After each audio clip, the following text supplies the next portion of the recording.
வந்த மத்தள சத்தம் தாளம்.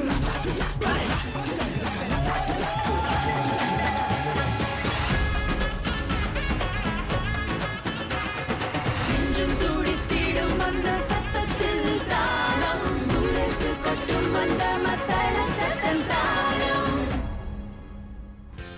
அனைவருக்கும் வணக்கம். வாரம் ஒருமுறை வரும் தாளம் நிகழ்ச்சியில் உங்களை மீண்டும் சந்திக்கிறோம். நான் Divya Shalini. And I'm Rishi Varman. It is always a joy to connect with all of you every week right here on the program that unites our Indian community under one roof.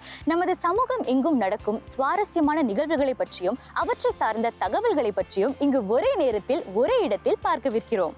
Every week, we journey across our community to uncover inspiring stories, meaningful initiatives, and the people behind them. அந்த வரிசையில் இன்று உங்களுக்காக காத்திருக்கும் சுவாரஸ்யமான கதைகள் என்னென்ன? Let's find out what awaits us in today's episode. சமூகத்திற்கு கை கொடுக்கும் பேருந்து. A new era for women's kabaddi. மாணவர்களின் அறிவையும் ஆற்றலையும் சோதித்த போட்டி நிகழ்ச்சி. சமூக ஆதரவை பற்றி நாம் பேசும்போது மக்களுக்கு கிடைக்கக்கூடிய சேவைகள் என்னென்ன என்பதைத்தான் நாம் பெரும்பாலும் தெரிந்து கொள்ள விரும்புகிறோம்.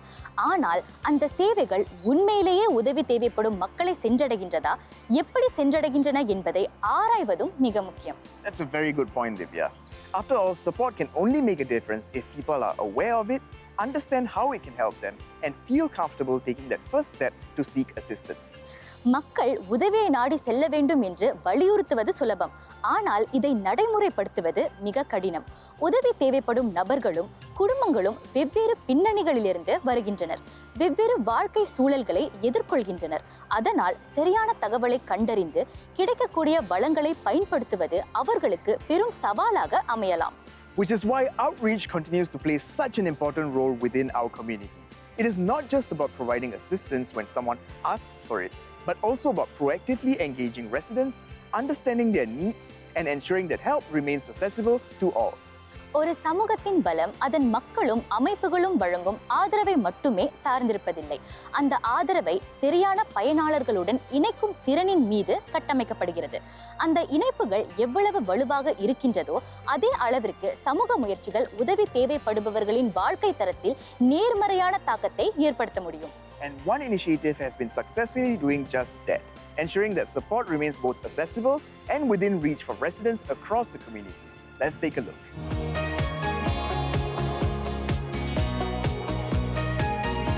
சமூகத்தில் ஆதரவையும் உதவியையும் பெறுவதில் யாரும் பின்தங்கிவிடக் கூடாது. இதை கருத்தில் கொண்டு சிண்டாவின் கேர் ஆன் வீல்ஸ் பேருந்து முன்னெடுப்பு திட்டம் ஆதரவு சேவைகளை நேரடியாக குடியிருப்பாளர்களிடம் கொண்டு சேர்ப்பதை நோக்கமாக கொண்டுள்ளது. நேரமின்மை, விழிப்புணர்வு இல்லாமை என தனிப்பட்ட சூழல்கள் முதல் நடைமுறை சவால்கள் வரை தனிநபர்களும் குடும்பங்களும் ஆதரவு அமைப்புகளை நேரடியாக அணுகாமல் இருப்பதற்கு பல காரணங்கள் இருக்கலாம். இந்த திட்டத்தின் வாயிலாக தாங்களாகவே உதவியை நாடி செல்ல இயலாதவர்களுக்கு ஆதரவு சேவைகள் மேலும் எளிதாகவும் வசதியாகவும் கிடைக்கின்றன. நேரடியாக குடியிருப்பு பேட்டைகளில் மக்களை சந்திப்பதால் அவர்கள் எதிர்கொள்ளும் சவால்களையும் அவர்களுடைய தேவைகளையும் புரிந்து கொள்ள இது ஒரு நல்ல வாய்ப்பாக அமைகிறது. குடியிருப்பாளர்களுடைய வாசல் படிக்கே இந்த திட்டங்களை கொண்டு செல்வதுதான் நம்முடைய இலக்கும் கூட.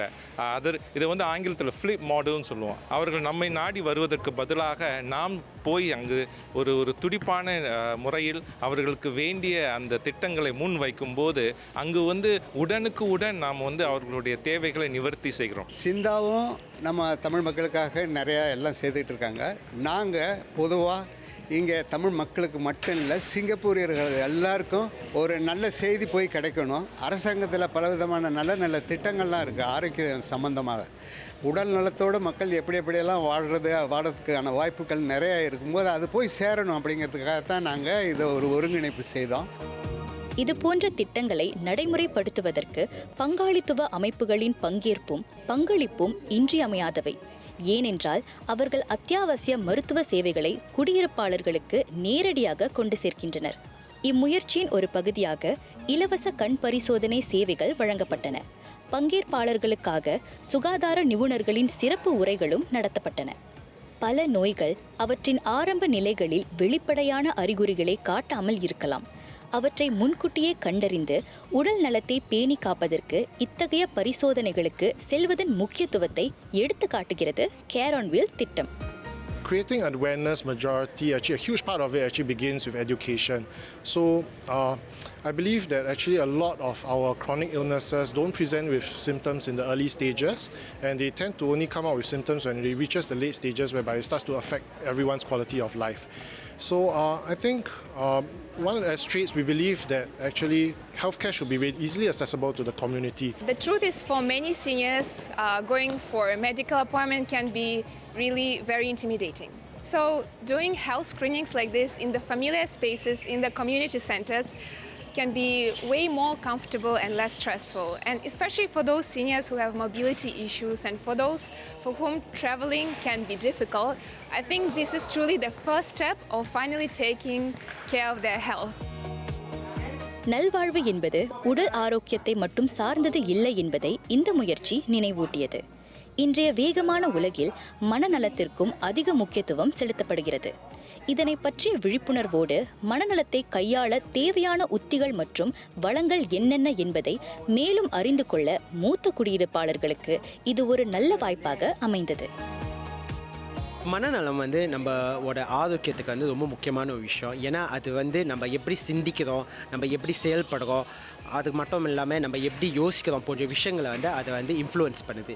ஸோ உங்கள் மனநலத்தை நீங்கள் பாதுகாக்கலைன்னா அது இந்த 3 விஷயத்தில் கண்டிப்பாக ஒரு இம்பேக்டை காட்டும். அது நீங்கள் உங்கள் உற்சாக உறவினர் கூட எப்படி நீங்கள் இருக்கிறீங்க, வேலை இடத்துல நீங்கள் எப்படி இருக்கீங்க, இல்லாட்டி பள்ளிக்கூடத்தில் எப்படி இருக்கீங்க போன்ற இடங்களை அது அந்த பாதிப்பை காட்ட ஆரம்பிக்கும்.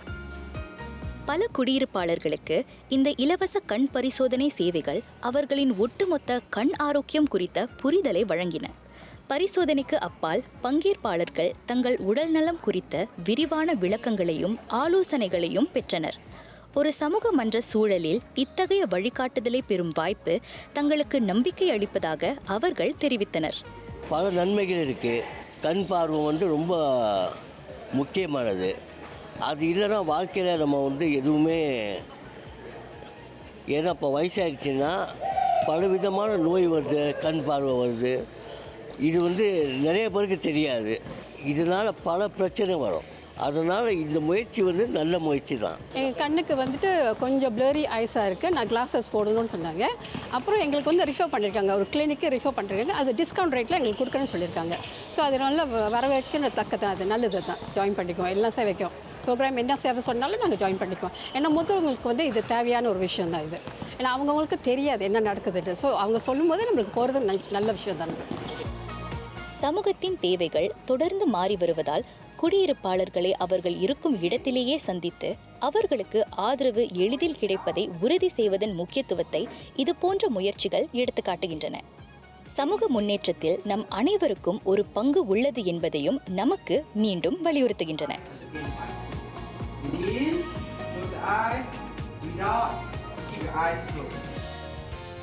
It's encouraging to see how community organizations continue finding new ways to bring support closer to residents. நமது அடுத்த கதை நம்மை விளையாட்டு அரங்கிற்கு அழைத்து செல்கிறது. பெண் கபடி வீராங்கனைகளின் ஆட்டத்தை பார்க்கவிருக்கிறோம். More on their story right after a short break. தொடர்ந்து இணைந்திருங்கள்.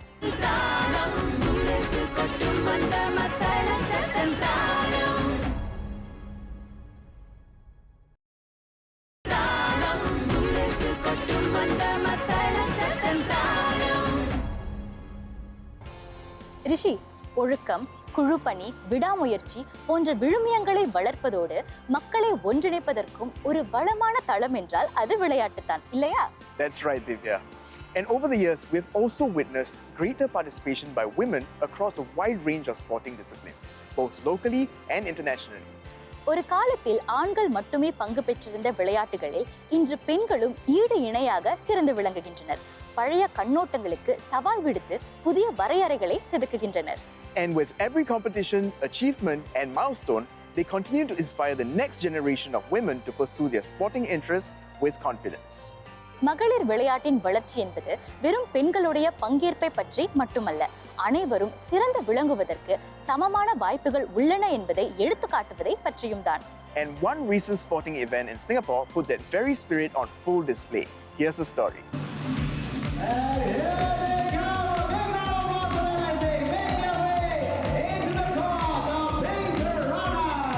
As women's participation in sport continues to grow, so too does the importance of creating platforms that provide female athletes with opportunities to compete, develop, and excel. A significant milestone was recently achieved in Singapore's Kabaddi scene with the inaugural National Women's Kabaddi Super 5 Championship organised by the Kabaddi Association Central Singapore. As the first ever National Women's Kabaddi tournament to be held in Singapore, the event marked a historic moment for the sport, reflecting both the growing interest among female athletes and the continued progress of women's participation in competitive sport. For women's, this is our first competition and we are making it as a 5-star. We saw a lot of good potential that we think Singapore for women's is going to be a very good, very high scope towards athletes for women who shine in Kabaddi. Beyond marking a historic first, the championship also represents the beginning of what organisers hope will become a regular fixture on Singapore's sporting calendar. More importantly, the tournament serves as a platform to identify and nurture promising talents who may one day represent Singapore on the international stage as members of the National Women's Kabaddi team.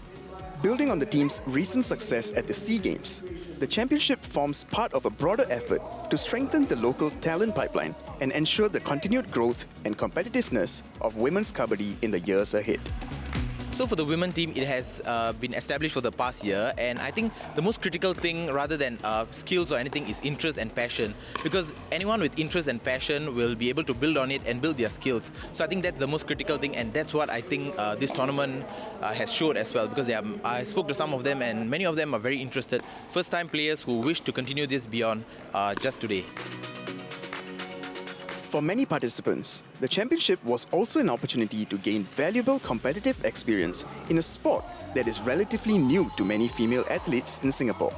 With teams spending weeks preparing for the tournament, success depended not only on individual ability, but also on teamwork, communication, and the strong bonds formed throughout the training process. These qualities proved invaluable on match day, helping players cope with the intensity of the competition while bringing out the best in one another on the court. And what we do is we train all the time and we have a constant communication. So even like discussions online or so, we talk about what we can do, strategies, and we send notes to each other, especially for people who are coming in new, they might not know. So those who already have experience in Kabaddi, we write down notes and we send to each other so that they can read and understand what's going on. And through our constant training, we always try to help each other, try to demo and do things, the new things. And we always try to encourage them more, because when they're coming in new, the most important thing is to encourage them to take on, because it is a huge challenge and it's very important for them to feel comfortable and encouraged to go on. As a contact sport, Kabaddi may initially seem intimidating to some women who are considering taking it up. However, with proper coaching, structured training, and the right techniques, players are able to compete safely while building their confidence in the sport. Beyond its physical demands, Kabaddi is also a game of strategy and mental resilience, requiring players to think quickly, make split-second decisions, and adapt to changing situations throughout a match. It is this unique combination of physical and mental challenges that continues to attract more women to the sport. I think a lot of people are very scared because they think it's like a sport that involves a lot of physical activity, which definitely is. But I think what that comes before the physical activity is that Kabaddi is a game of strategy. It's like a chess game. You know, you move first, you see what your opponent do, and you react accordingly. So before we even taught them about like the technicalities, it's more of like how can we train our mind to actually observe others, observe who's around you, observe yourself, and also train resilience. I feel that your coaches and your trainers will prepare you adequately to make sure that you don't get injured during the games, because the reason why people usually get injuries is because of bad techniques or like not being able to protect yourself when you fall. So your trainers will prepare you adequately for that, so you don't have to worry about getting hurt. As the inaugural championship drew to a close, it marked not just a milestone for women's kabaddi in Singapore, but also an encouraging glimpse into the sport's future. With growing participation and an emerging pool of talented players, the foundations are being laid for the next generation of female kabaddi athletes to thrive. What a fantastic show of skill, resilience, and competitive spirit. சரியாக சொன்னீர்கள் ரிஷி. அடுத்து மாணவர்களின் அறிவையும் ஆற்றலையும் சோதித்த ஒரு போட்டி நிகழ்ச்சிக்கு தான் உங்களை அழைத்து செல்ல போகிறோம். Right after this short break. Don't go anywhere. தாளம் முரசு கொட்டும் அந்த மத்தள சத்தம் தாளம்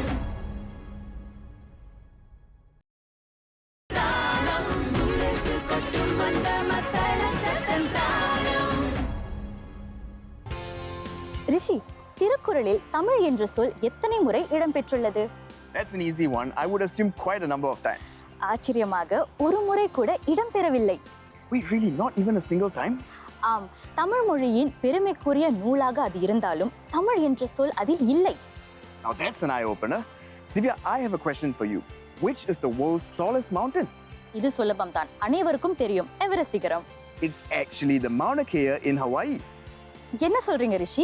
ஆனா கடல் மட்டத்திலிருந்து எவரெஸ்ட் சிகரம் தானே ஆக உயரமானது? That's true.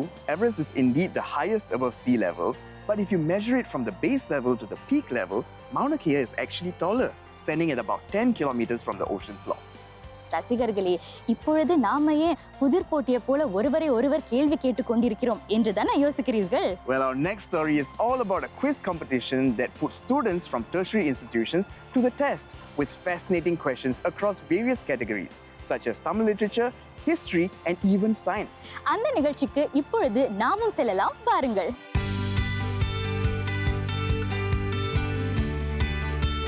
தமிழ் மொழி தொடர்ந்து செழித்து வளர அது முதலில் இளைய தலைமுறையினரால் ஏற்றுக்கொள்ளப்பட வேண்டும், புரிந்து கொள்ளப்பட வேண்டும். அப்போதுதான் அவர்களால் தமிழ் மொழியை அடுத்தடுத்த தலைமுறையினருக்கு கொண்டு சேர்க்க முடியும். தமிழ் மொழியையும் பண்பாட்டையும் முன்னிறுத்த அணி திரட்டி இளையர்களிடையே தமிழ் அடையாளத்தை வளர்ப்பதே தமிழா என்ற மாணவ சங்கத்தின் தலையாய நோக்கம். இளையர்களின் பங்களிப்பு, செயல்திறன், தலைமை பண்பு முதலியவற்றை ஊக்குவிக்கும் பல நடவடிக்கைகளையும் சங்கம் ஆண்டு முழுவதும் நடத்துகிறது. அந்த வரிசையில் தாயம் என்னும் வருடாந்திர விளையாட்டு நிகழ்ச்சியை அண்மையில் இச்சங்கம் ஏற்பாடு செய்தது. இந்நிகழ்ச்சி தமிழ் பண்பாடு மற்றும் மொழியியல் கூறுகளை பற்றி உயர்கல்வி நிலைய மாணவர்கள் எந்த அளவிற்கு தெரிந்து வைத்துக் கொண்டிருக்கின்றனர் என்பதை சுவாரஸ்யமான விளையாட்டுகளின் மூலம் சோதிக்கிறது. நம்ம முதல்ல தமிழ் மொழியை புரிஞ்சு அறிஞ்சு தெரிஞ்சுக்கிட்டாதான் நம்ம இந்த மாதிரி பாலர் பள்ளி மாணவர்கள்கிட்டயே வந்து தமிழை வந்து நம்ம ஏன் காக்கணும், ஏன் நல்லா பேசணும், சிரமப்பட்டு பேசினா கூட பரவாயில்லை, திக்கி தடுமாறி பேசினா கூட பரவாயில்ல, ஆனால் பேசுகிறது ரொம்ப முக்கியம் அப்படின்னு நம்ம எடுத்துக்கொண்டு போகலாம். நமது மரபு, நமது கலைகள், நம்ம பாரம்பரியம், நம்ம ஃபாதர்ஸ்லாம் செஞ்ச அனைத்தையும் நம்ம ஏன் செய்கிறோம் எல்லாத்தையுமே இவங்களுக்கு வந்து நம்ம அறிவுறுத்துறது ரொம்ப முக்கியம். அப்படி இருக்க பட்சத்தில் பாலர் பள்ளி மாணவர்கள் நம்ம இதை கற்றுக் கொடுக்கணும்னா இளையர்கால நம்ம இதை ஃபஸ்ட்டு நிறையா தெரிஞ்சுக்கிறது ரொம்பவே முக்கியம்னு நான் நினைக்கிறேன். மாணவர்கள் உயர்கல்வி நிலைகளுக்கு முன்னேறும் போது முறையான கற்றல் சூழலில் தமிழ் மொழியுடன் ஈடுபடுவதற்கான வாய்ப்புகள் குறையலாம். குறிப்பாக பலதுறை தொழிற்கல்லூரிகள், தொழில்நுட்ப கல்விக் கழகங்கள் மற்றும் பல்கலைக்கழகங்களில் பயிலும் மாணவர்களுக்கு தினசரி தமிழ் மொழியை தொடர்ந்து பயன்படுத்துவதற்கான வாய்ப்புகள் குறையலாம். தாயம் போன்ற தளங்கள் வகுப்பறைக்கு அப்பால் தமிழுடன் ஈடுபடுவதற்கான ஒரு வழியை தமக்கு வழங்குவதாகவும், கலாச்சாரம், இலக்கியம் மற்றும் பாரம்பரியம் மீதான மதிப்பை வலுப்படுத்துவதாகவும் தெரிவித்தனர் மாணவர்கள். இப்போ நம்ம தொடக்க கல்லூரி, உயர்நிலை பள்ளியிலலாம் நமக்கு நிறைய இந்த மாதிரி நடவடிக்கையில் ஈடுபட வாய்ப்பு இருந்தது. ஆனால் நம்ம தொடக்க கல்லூரி இல்லைனா நம்ம வந்து மேல்நிலை படிப்பு மேற்கொள்ளும் போது நமக்கு அந்த வாய்ப்பு அவ்வளோவா இருக்கிறதில்ல. நம்ம தமிழை மேலும் படிக்கிறதுக்கு வாய்ப்பு கொஞ்சம் குறைவாக தான் இருக்குது. அதனால் இந்த மாதிரியான நிகழ்ச்சிகளில் ஈடுபடுறது கொஞ்சம் குறைவாகவே இருக்குது. ஆனாலும் இப்போ நம்ம இளையர் குழுக்கள் எல்லாமே என்ன பண்ணுறாங்கன்னா இந்த மாதிரி நிறைய பாரம்பரிய நடவடிக்கைகளை ஏற்படுத்துகிறாங்க. இதனாலேயே வந்து இன்னும் நிறைய பேர் பங்கெடுக்கிறாங்கன்னு நம்புகிறேன். போட்டியை சுவாரஸ்யமாக வைத்திருக்கவும், பார்வையாளர்களை மகிழ்விக்கவும் புதிய விளையாட்டு பிரிவுகள், எதிர்பாராத திருப்பங்கள் மற்றும் புத்தாக்க சிந்தனையை தூண்டும் சவால்கள் இவ்வாண்டு அறிமுகப்படுத்தப்பட்டன. மேலும் உற்சாகத்தை கூட்டும் விதமாக ஏற்பாடு குழுவின் உறுப்பினர்களே மேடையில் பல்வேறு கதாபாத்திரங்களை ஏற்று போட்டியாளர்களுக்கு கேள்விகளையும் சவால்களையும் முன்வைத்தனர். ஸோ இதில் வந்துட்டு இந்த நிகழ்ச்சியில் நிறைய திருப்பு முனைகள், ட்விஸ்ட் அண்ட் டர்ன்ஸ் கொண்டுட்டு வரலாம் அப்படிங்கிறதுக்காக தான் என்ன வந்துட்டு ஒரு கதாபாத்திரமாக இதில் கொண்டு வந்தாங்க. இந்த இவெண்ட்டோட வந்துட்டு ஒரு மேஸ்காட் மாதிரி நான் தான் அப்படின்னு சொன்னாங்க. ஸோ ஸ்டார்டிங்கில் என்கிட்ட வந்துட்டு இதில் நான் பார்ட்டிசிபேட் பண்ணுறப்போ அவங்க என்கிட்ட என்ன சொன்னாங்கன்னா, இது வந்துட்டு 23ஆம் புலிகேசி வடிவேல் சார் வந்துட்டு நடிச்சிருப்பார்ல, அந்த மாதிரி ஒரு கேரக்டர். அது வந்துட்டு you need to bring joy, like சந்தோஷப்படுத்தணும், எல்லாரையும் என்டர்டெயின் பண்ணணும் அப்படின்னு முக்கியமாக சொல்லி தான் கூட்டிருந்தாங்க. எனக்கு அந்த ஐடியா ரொம்ப பிடிச்சிருந்துச்சு. நானும் என்னோட சொந்த ஸ்கில்ஸ் வந்துட்டு ட்ரை பண்ணி பார்க்கணும் அப்படிங்கிறதுக்காக தான் ஜாயின் பண்ணி பார்ட்டிசிபேட் பண்ணேன். பொது அறிவு, கலைகள், இலக்கியம், பாரம்பரியம் ஆகிய 4 தலைப்புகளிலிருந்து கேள்விகள் கேட்கப்பட்டன. பங்கேற்பாளர்களுக்கு இது ஒரு மதிப்புமிக்க கற்றல் அனுபவமாக திகழ்ந்தது. இன்ஸ்டாகிராம் மூலியமாகவோ இல்லை வந்து இப்போ இருக்கிற சோஷியல் மீடியா மூலமாகவும் இதை தெரிஞ்சுக்கிட்டு முன்னேறி வந்து நம்ம தமிழ் கலாச்சாரத்தை பற்றியும் நம்மளுடைய தமிழ் பண்பாடை பற்றியும் அடுத்த தலைமுறையினருக்கு எடுத்துகிட்டு போகணும்னு நான் நினைக்கிறேன். அதுக்கு இந்த மாதிரி போட்டிகளில் கண்டிப்பாக கலந்துக்கணும். ஏன்னா இதில் வந்தால் இவ்வளோ விஷயங்கள் இருக்குங்கிறதே அப்போ தான் அவங்க தெரிஞ்சுக்க முடியும். இந்த மாதிரி போட்டிகள் நடக்கும்போது இதில் பங்கேற்கிறதுல மட்டும் இல்லாமல் இங்கே வந்ததுக்கப்புறம் இதை பற்றி இன்னும் நல்ல ஆர்வமாக தெரிஞ்சுக்கணுங்கிற ஈடுபாடு வந்து அதிகரிக்குது. இப்போவே பல கேள்விகளுக்கு வந்து எங்களுக்கு விடை தெரியலன்னா உடனே நம்ம ஃபோன் எடுத்து நம்ம கூகுள் பண்ணி பார்க்குறோம் இதுக்கு வந்து என்ன விடை அப்படின்னு. அதனால் இங்கே வர்றதுனால நம்ம போட்டி போடுறோமோ இல்லையோ அதை பற்றி இன்னும் தெரிஞ்சுக்கணும், நமக்கு தெரியாதது இவ்வளோ இருக்குது, இது வந்து நம்ம தெரிஞ்சுக்கலாம் அப்படிங்கிற ஒரு ஆர்வம் வந்து ஏற்படுது.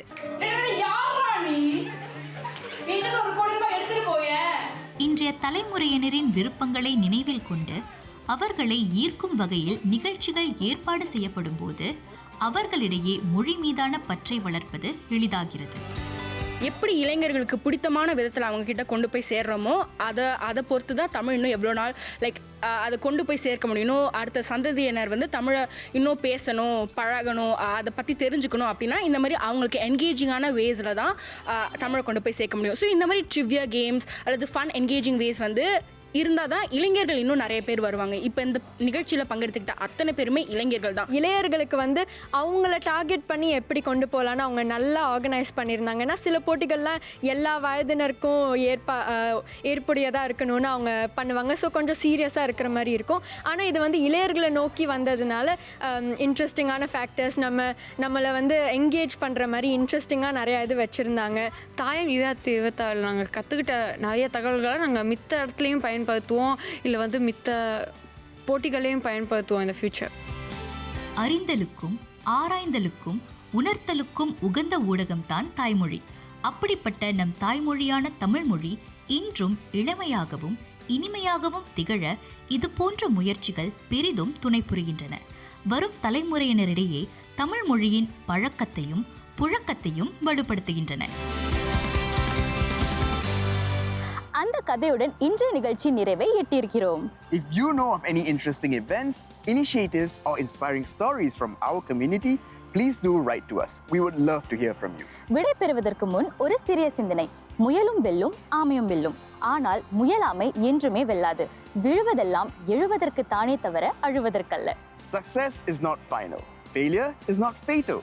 The courage to continue is what counts. தொடர்ந்து தன்னம்பிக்கையுடனும் விடாமுயற்சியுடனும் செயல்படுங்கள். உங்களுக்கு வெற்றி நிச்சயம். On that wonderful note, signing off is Divya Shalini, Rishivarman. நீங்கள் இதுவரை பார்த்த நிகழ்ச்சி தாளம் Indian Beat. Bye. நெஞ்சம் துடித்திடும் அந்த சத்தத்தில் தாளம் முரசு கொட்டும் அந்த மத்தள சத்தம் தாளம்